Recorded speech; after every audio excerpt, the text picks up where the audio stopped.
Hi, Algebra 2. So today we are beginning our section on learning how to simplify rational expressions. So you've worked with graphing. You're able to tell me what exactly the graph would look like of a rational function, where the asymptotes will be. Now we're going to look specifically at the equation or that expression, the rational function, and learn how to simplify it, work with it, and then eventually solve it next. So the big idea today, and that we've talked about a little bit before, is this special number right here, number 1. Okay, so that's going to be the theme of today's video, because you're going to see this throughout, and that is the whole reason that we can even simplify any sort of rational expression. So let's start very simply. So let's take a look at the rational expression 8 divided by 8. So we know that that simply simplifies to the value of 1. Okay, so let's move on to variables here. So x divided by x, anything divided by itself, same thing again. Even following exponent properties, right? We would subtract the exponents, end up with x to the 0th power, and then anything to the 0th power is just 1. All right, we can combine those. So 8x divided by 8x, right? 8 divided by 8 is 1. X divided by x is 1.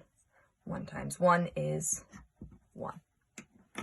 And then we can also look at this as a sum divided by another sum. So x plus 8 divided by x plus 8.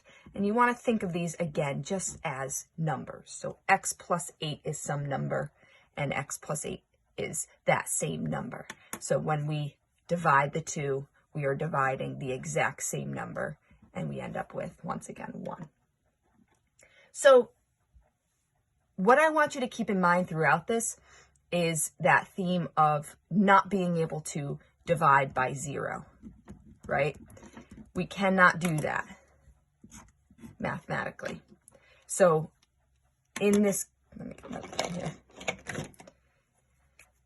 In these different examples here, keep in mind as we're doing this, what value of x would make my denominator 0?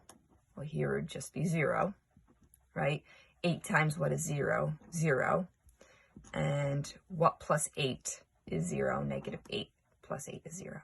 So these are our restrictions on the domain, right? X cannot be these values. And I want to just make sure that you keep that in mind as I go through this. So let's look at another example. I'm going to complicate this a little bit. And we have to do a little bit of remembering our exponent properties here. So what if I have 3x squared divided by 6x? Well, let's consider first this 3/6, our coefficients here.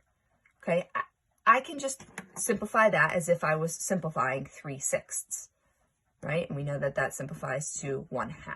So this is just a product here. So now I'm going to consider the x squared divided by x, my variables there, right? And we can only do this at the variables, the same thing. Exponent properties, this is a variable, or this is an exponent of 1.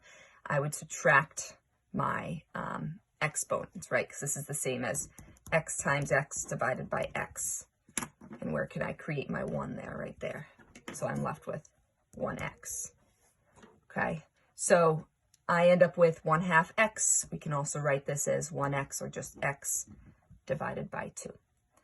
Now, when you are considering the restrictions on your domain, what x cannot be, we have to look at our original expression here, because notice that the variable in the denominator actually cancels out, goes away, right? So I can't see what the restriction on my domain is in my final simplified form. So I have to consider that on my original unsimplified expression. And that's where that's going to tell me, well, x cannot be 0, because 0 times 6 is 0. So we can get a little bit more, build this up a little bit more with polynomials. So what if I look at x plus 3, the quantity x plus 3 times the quantity x plus 4, divided by the quantity x plus 3 times the quantity x minus 5. So hopefully you're already seeing what's happening here, right? Where can I create that 1? Well, let's go back and look at this example. Where are my common quantities? Right here. So x plus 3 divided by x plus 3.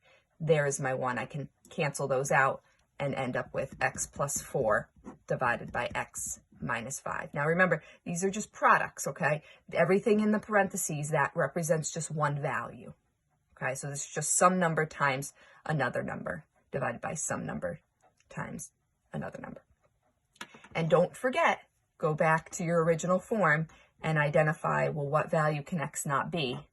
X cannot be -3 here and +5 there, right? Because if we only did that based on my most simplified form, I would only be able to see that +5 restriction. I cannot forget about the -3.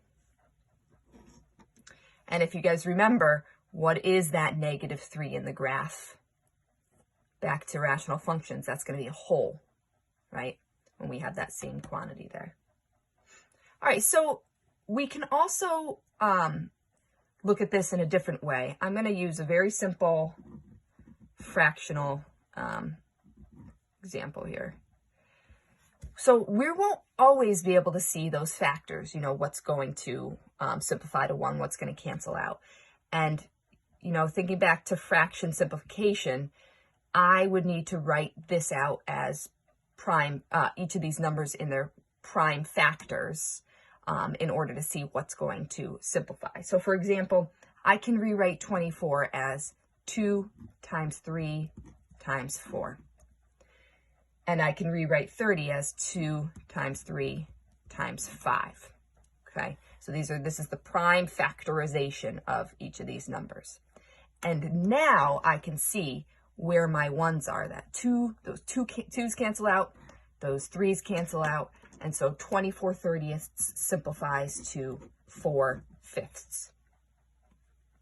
So the reason I'm doing this problem is because you can't always, or you're not always going to be able to simplify this right on a first look. Okay, I know that we've worked with fractions like this enough times that we can do that right in our heads. But when it comes to higher degree polynomials, we're going to have to factor those in order to see how they simplify. So let's look at this last example here. X squared plus 6x plus 8. So a quadratic trinomial divided by another quadratic trinomial. So a lot of people make the mistake of going right to dividing 8 by 2, 6 by 3, 1 by 1. It does not work that way. That is not mathematically sound, okay? Because what we do when we simplify fractions is we factor and then we simplify our 1s. These are not in factored forms. This was in factored form, right? When we factor our quadratics, we factored into its linear factors, the product of its linear factors. You cannot simplify a fraction or a rational expression when you are not in factored form. So what I need to do is simply factor this. So I'm looking for two numbers that multiply to make 8 and add to make 6. So we've got 4 and 2, and remember that order does not matter. And then same thing, two numbers that multiply to make 2, add to 3. We've got 2 and 1. And so now you can see there is the common factor between the numerator and the denominator that we can simplify to 1. And I end up with x plus 4 divided by x plus 1. And do not forget, what are the restrictions on my domain? X cannot be -1 or -2. So in another video, I am going to practice some examples of simplifying rational expressions.